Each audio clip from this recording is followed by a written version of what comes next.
No es un ruido, es un silencio, un repentino vacío en el caos de tus pensamientos, un instante de claridad tan puro y tan extraño que parece no pertenecerte. Es una punzada en el estómago que te dice no subas a ese coche.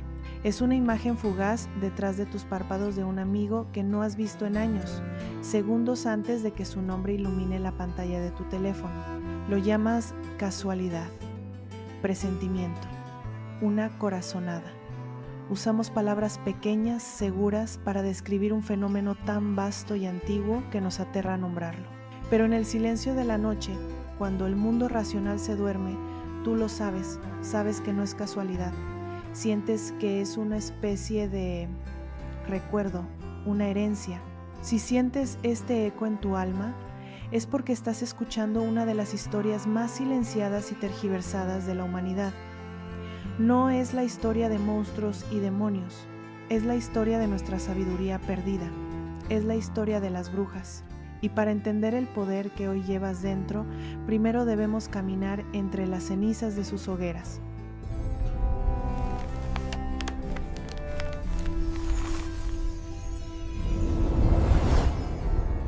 Para comprender la gran tragedia de la casa de brujas, debemos primero entender el mundo que le dio origen. Imaginen una Europa de hace siglos, un lugar de profundos contrastes. Era un mundo azotado por la incertidumbre. La pequeña edad de hielo traía inviernos brutales y cosechas fallidas. La peste negra había dejado una cicatriz de terror en la memoria colectiva, y las guerras y los cambios religiosos desgarraban el tejido social. Cuando el mundo se vuelve caótico e incomprensible, la humanidad busca desesperadamente dos cosas: una explicación y un culpable. Y en la intersección de la misoginia ancestral, el fervor religioso y la superstición encontraron a la culpable perfecta, la mujer que no encajaba, la mujer que sabía, la bruja.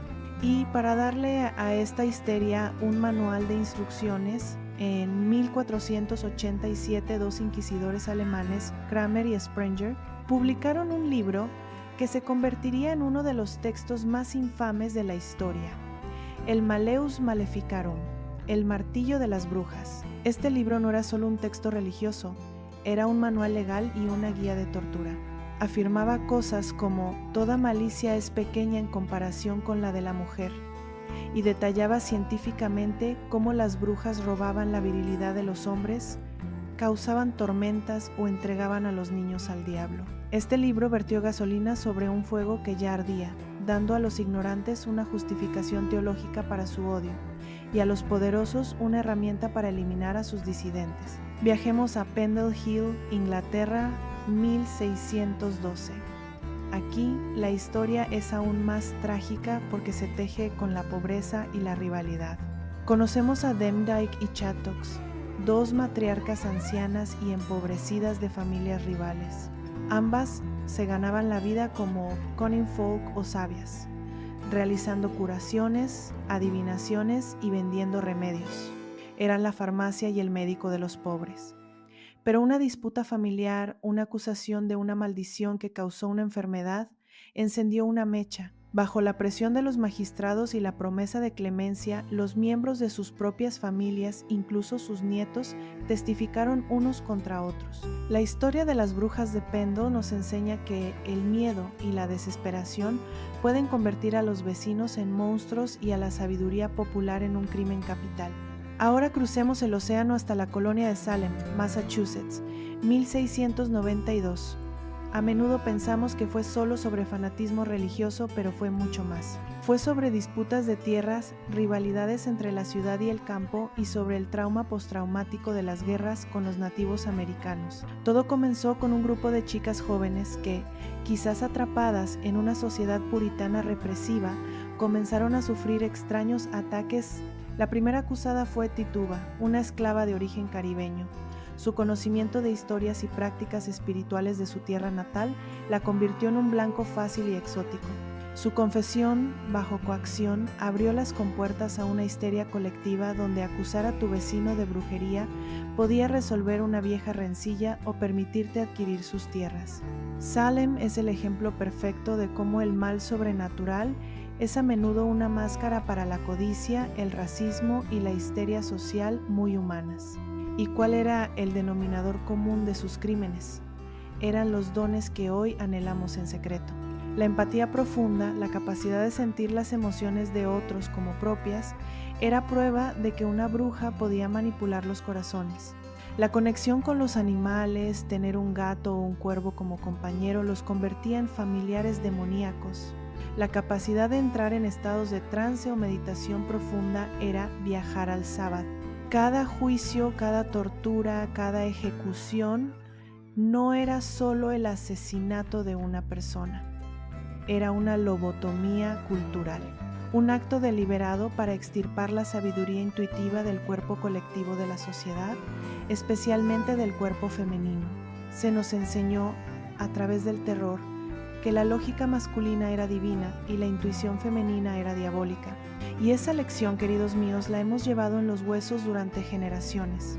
Aquí es donde la historia antigua se convierte en tu biografía personal. Los científicos hablan de epigenética. La idea de que el trauma puede dejar una marca química en los genes, transmitiendo no el recuerdo en sí, sino una predisposición a la ansiedad, la depresión y el miedo. Pensemos en esto de forma simbólica. El trauma de la casa de brujas dejó un interruptor activado en nuestro linaje. Es el síndrome de la impostora, esa sensación de que no mereces tu éxito, porque una voz ancestral te susurra que las mujeres poderosas son castigadas. Es esa necesidad compulsiva de agradar a todos, porque la disidencia, el no encajar, antes significaba la muerte. Es el miedo a hablar tu verdad en una reunión, la sensación de que tu garganta se cierra, un eco fantasma de las mordazas y los gritos ahogados. Es el gaslighting que nos hacemos a nosotras mismas, teniendo una intuición clara como el agua y diciéndonos, no, estoy exagerando, estoy siendo ilógica, no estás loca, estás llevando el eco de un trauma. Pero la buena noticia es que no tienes que ser su prisionera, puedes convertirte en su sanadora. Reclamar este poder no requiere iniciaciones secretas ni rituales complicados, requiere un acto de valentía radical. La decisión de escucharte a ti misma. Aquí tienes un mapa para empezar el viaje de regreso a casa, a tu propia sabiduría. Paso 1. La arqueología de tu alma, conviértete en investigadora de tu propia magia. Durante un ciclo lunar completo, 28 días, lleva un diario de ecos. No es solo para sueños. Apúntalo todo. La llamada que sabías que ibas a recibir.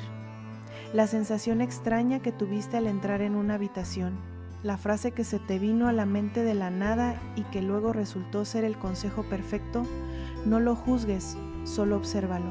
Sé la científica de tus propios fenómenos, al final del mes lee tus anotaciones.